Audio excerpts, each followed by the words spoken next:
Et Madame Christelle, je reviens à vous. Une question pour parler toujours d'éthique. Existe-t-il en Côte d'Ivoire ou en Afrique, si vous en avez connaissance, d'une plateforme pour aider les femmes analphabètes, je lis la question comme ça, les femmes analphabètes à créer une entreprise pour leur faciliter, on va dire un peu, si vous permettez l'expression, les b.a.-ba pour la création d'une entreprise? Avez-vous connaissance d'une plateforme? Une plateforme, c'est-à-dire quoi? Une application. Organisation, voilà. Ou une plateforme? Une application ou une organisation en Côte d'Ivoire ou en Afrique, dans un autre pays. Ok, alors il y a des initiatives. Ok, alors je vais revenir déjà sur la plateforme womanconnect.org du projet 50 millions de femmes africaines ont la parole. Donc celui-là déjà, il offre de l'information financière et non financière et des possibilités de réseautage qui existent déjà. Vous avez ensuite des organisations en Côte d'Ivoire comme Femmes et TIC, comme Amazon du Web qui travaillent à la formation des femmes justement pour un meilleur usage justement de ce que offre le numérique à partir de leur téléphone ou quoi. Il y a, en Côte d'Ivoire, il y a un groupe de jeunes filles qui a développé une application justement pour aider à la commercialisation des produits vivriers. Donc, il fait un peu le pont entre les agricultrices, les coopératives et puis les acheteurs que peuvent être les grandes surfaces ou les marchés.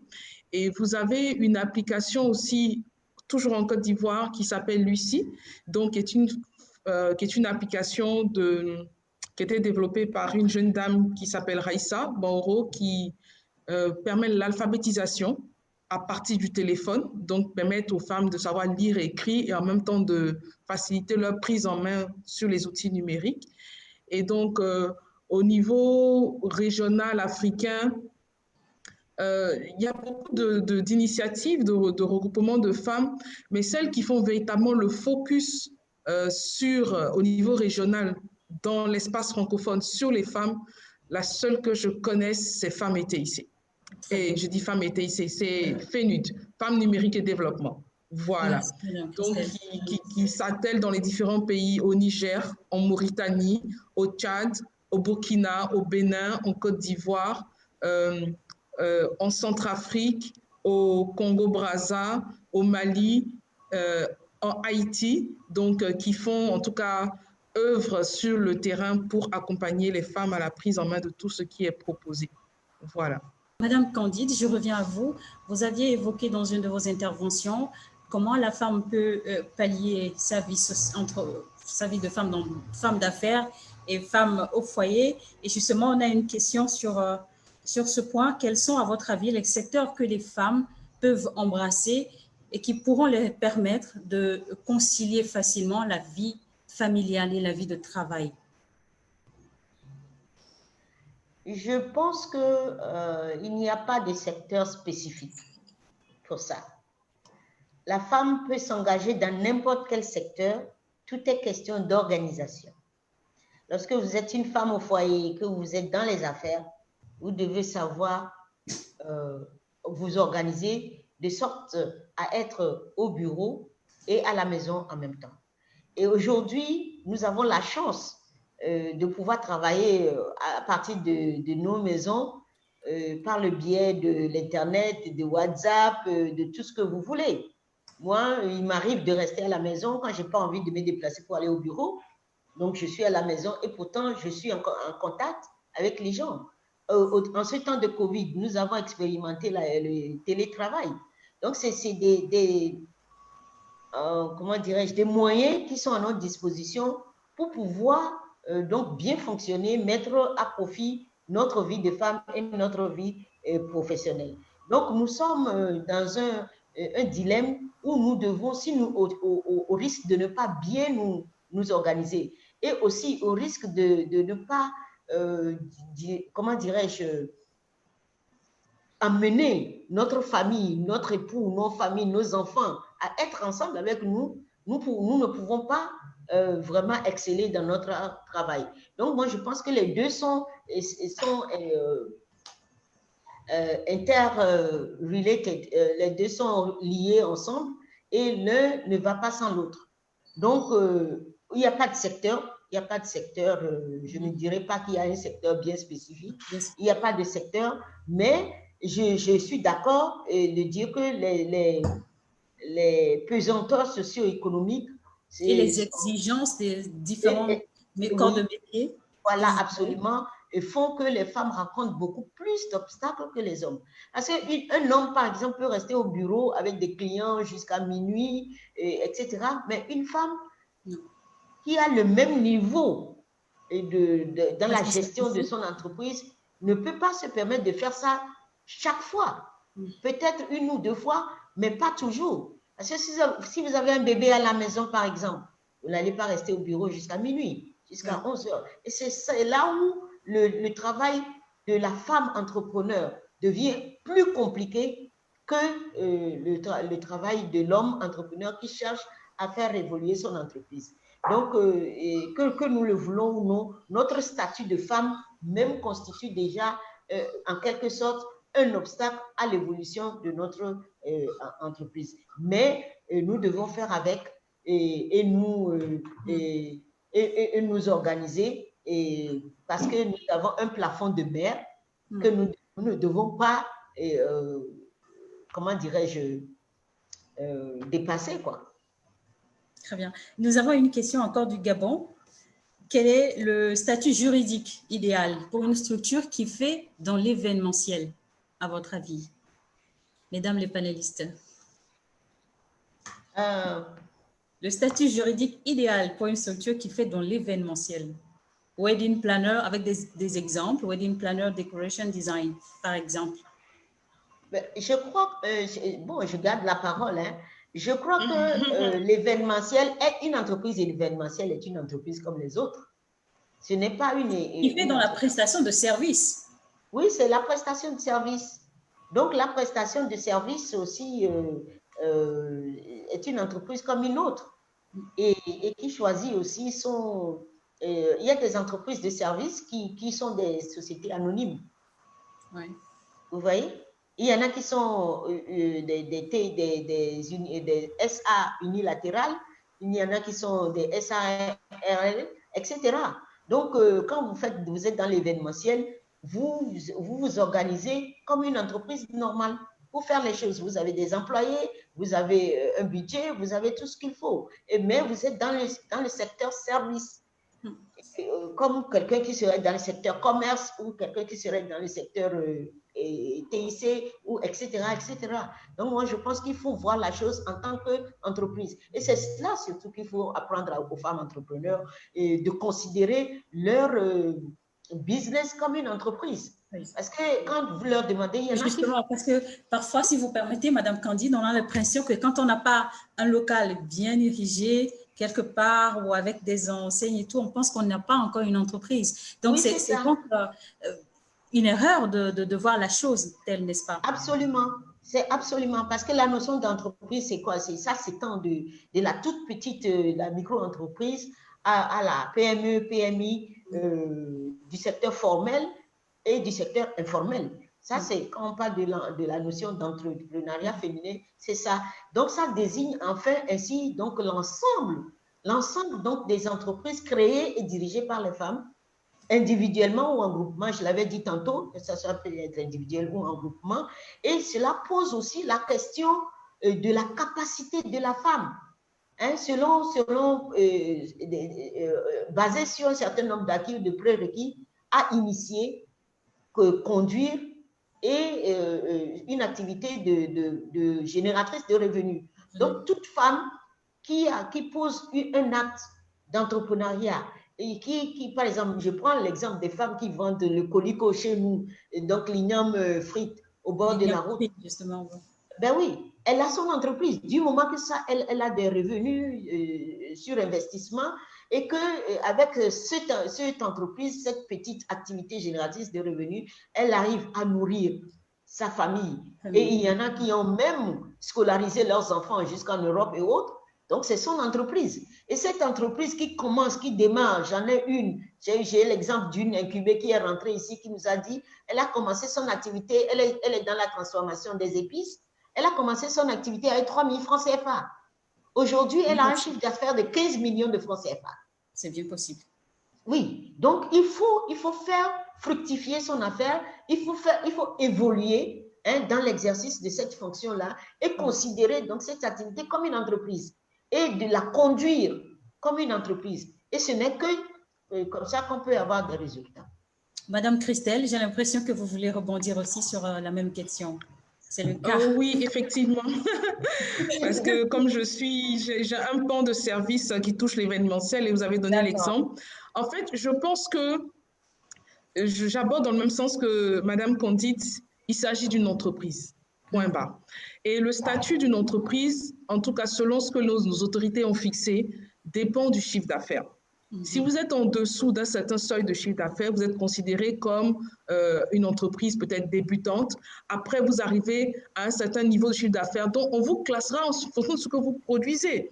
Si vous êtes dans l'événementiel et que vous arrivez pour un client à faire 15 millions, 2 clients, 50 millions, 3 clients, 100 millions, mais écoutez, on va vous classer en SA. Et ça, il n'y aura pas de discussion dessus parce que vous produisez le chiffre d'affaires qui permet de vous classer à ce niveau-là.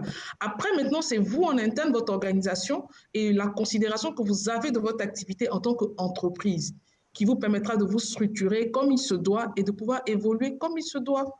Voilà ce que je voulais compléter. Madame Aimée, une question. À votre avis, pourquoi des entreprises ont-elles peur de déclarer leur chiffre d'affaires, justement?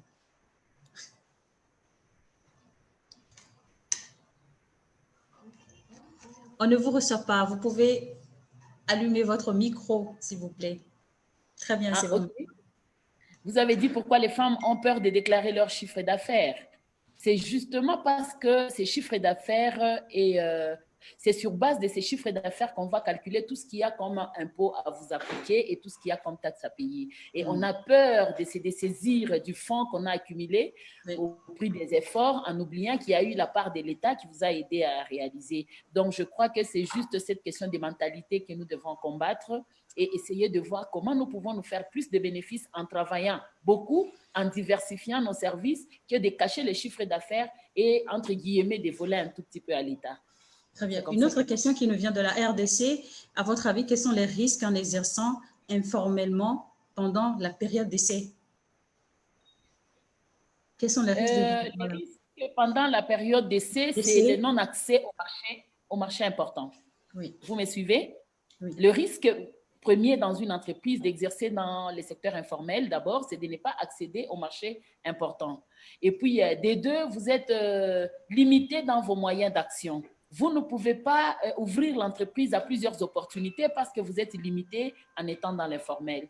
C'est pourquoi on recommande à la période d'essai, faites-vous accompagner par des structures professionnelles qui vont vous aider à élaborer un plan d'action. En fait, tout part même de la création d'entreprise. Vous avez l'idée, mais de l'idée à la réalisation ou à l'accomplissement de cette idée-là, il y a tout un chemin à faire. Il y a un business plan à élaborer, il y a une étude du marché à faire. Et si vous êtes sûr de toutes vos données, vous vous lancez et la période d'essai va être raccourcie parce que vous avez les résultats d'une étude du marché qui vous donne beaucoup plus de chances d'émerger sur le terrain ou dans le marché que vous ciblez. Alors, je pense que les entrepreneurs devraient commencer par le commencement. C'est vrai qu'il y a une idée qui vous traverse l'esprit, vous voyez une opportunité, vous sautez dessus, mais prenez le temps de mûrir encore l'idée, soit de pouvoir l'approfondir pour aller plus loin. Et ça, je conseille toujours de se faire accompagner par une organisation professionnelle expérimentée qui va vous aider à franchir les étapes avec assurance pour parvenir à maturité et vous formaliser. Très bien, merci Madame Aimée. Vous gardez la parole pour aborder la toute dernière question que j'avais sur mon protocole.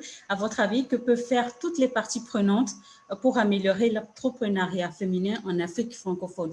Dans nos discussions, dans les échanges, nous avions évoqué les SAEI, les gouvernements, les organisations internationales et aussi, bien entendu, les entrepreneurs. Que peuvent faire toutes ces parties prenantes pour aider à améliorer l'entrepreneuriat des femmes en Afrique francophone aujourd'hui?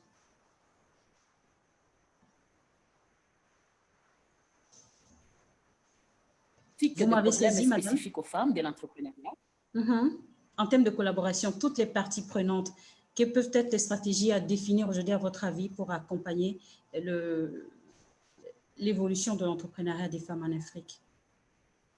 C'est ce que je suis en train de dire. Je me dis, la première des choses, c'est de faire le diagnostic de tout ce qu'il y a comme problème spécifique de l'entrepreneuriat féminin et puis mettre en place des synergies, des collaborations. Madame Christelle a parlé de la langue qui est un atout majeur. Je crois qu'on peut capitaliser cela pour mettre en place des synergies qui puissent permettre d'entrer dans la profondeur des besoins réels des entrepreneurs et aussi collaborer sur le plan des différents échanges parce que nous avons des structures qui viennent au niveau même international, mais qui se limitent à certains pays. Donc, il y a certaines femmes aujourd'hui qui sont beaucoup plus avancées dans le domaine de l'entrepreneuriat féminin, plus que celles d'autres pays. Pourquoi? Parce qu'elles ont bénéficié de beaucoup de services, beaucoup d'accompagnement, beaucoup d'appui, mais que les autres n'ont pas bénéficié. Qu'il y ait cette synergie et cette solidarité de pouvoir partager toutes les opportunités qu'on peut avoir en interne tout comme en externe. Merci. Alors, rappelez-nous très rapidement. La collaboration de nos gouvernements. Très bien. Les participants demandent, veuillez rappeler très rapidement les structures d'accompagnement disponibles en RDC pour les entrepreneurs. Nous avons la Fédération des entreprises du Congo, qui est la FEC. Il y a des services dans toutes les provinces, dans toutes les villes, et même dans les petites villes, il y en a. Nous avons la COPEMECO, qui est là. Nous avons la FENAPEC. Et même récemment, il y a tout un réseau des jeunes. Je parle du réseau GEC, qui est là. Et en dehors de ça, il y a des plateformes qui sont installées, mais d'une manière officielle, je conseille la FEC, la COPEMECO et la FENAPEC. À vous, Madame Candide, pour nous citer quelques-unes des structures disponibles au Togo dont vous avez connaissance pour accompagner les jeunes dans la mise en place de leur idée d'entreprise, de leur projet d'entreprise. Votre micro, Madame Candide, s'il vous plaît. Oui, au Togo, nous avons plusieurs structures d'accompagnement à l'entrepreneuriat innovant. Ce ne sont pas des associations. Il y a les associations, il y a le patronat, il y a tout ce que vous voulez, la chambre de commerce et tout, mais nous ne les considérons pas comme des SAEI. C'est des structures qui existent et qui font de l'accompagnement de la jeune entreprise. Alors, nous avons Innoveup, qui est le premier incubateur du Togo. Ensuite, nous avons d'autres et il nous est même arrivé, nous sommes aujourd'hui nombreux et même l'État a aussi des structures d'accompagnement comme le FAEJ, le Fonds d'appui aux initiatives économiques des jeunes. Il y a aussi la LPJF, l'Agence nationale pour la promotion et la garantie de financement des petites et moyennes entreprises. Et donc, nous sommes organisés un réseau, donc réseau des incubateurs des structures d'accompagnement du Togo, pour pouvoir fédérer nos actions, nous pouvoir parler d'une même voix. Et parce que ça, c'est des structures qui sont des structures privées. C'est pas, il y a des structures privées, mais il y a une ou deux structures de l'État. Et donc, nous nous sommes organisés pour pouvoir nous constituer un réseau. Et nous sommes maintenant un réseau. Et en passant, je suis la présidente du réseau. Et donc, c'est pour pouvoir nous discuter avec l'État pour la mise en place des politiques. Parce que, vous savez, l'entrepreneuriat féminin est reconnu comme une source non négligeable de croissance économique. Mais c'est une source qui est insuffisamment exploitée. Donc, il y a un dysfonctionnement à ce niveau du marché qui s'opère. Et il y a eu une discrimination à l'encontre des femmes. Donc, les décideurs politiques, et c'est là où je vais parler de tous les partenaires, que ce soit les structures d'accompagnement, les ministères, les gouvernements, tous doivent remédier à ce dysfonctionnement et donc intégrer, moi je pense qu'il faut intégrer aussi l'entrepreneuriat féminin dans toutes les politiques axées sur la PME et sur la croissance. Donc ça doit être une intégration systématique.